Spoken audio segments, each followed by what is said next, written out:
Hey folks, I got an interesting story, a fable if you would, from San Francisco Bay. It's got to do with Republicans and Democrats and a bronze rat. The bronze rat. A tourist walked into a Chinese curio shop in San Francisco. While looking around at the exotic merchandise, he noticed a very lifelike and life-size bronze statue of a rat. It had no price tag, but was so incredibly striking that the tourist decided he must have it. He took it to the old shop owner and asked how much for the bronze rat. "Ah, you have chosen wisely.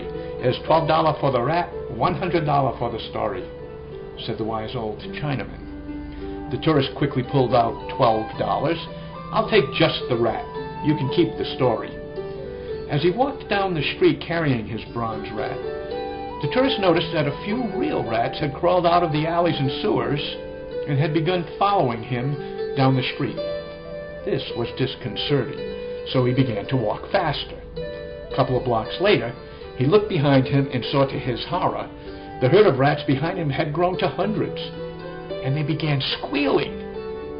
Sweating now, the tourist began to trot toward San Francisco Bay.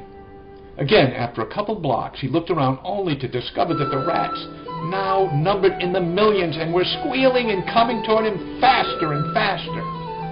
Terrified, he ran to the edge of the bay and threw the bronze rat as far as he could into the water. Amazingly, the millions of rats all jumped into San Francisco Bay after the bronze rat, and all were drowned. The man walked back to the curio shop in Chinatown. "Ah," said the owner, "you have returned for a story?"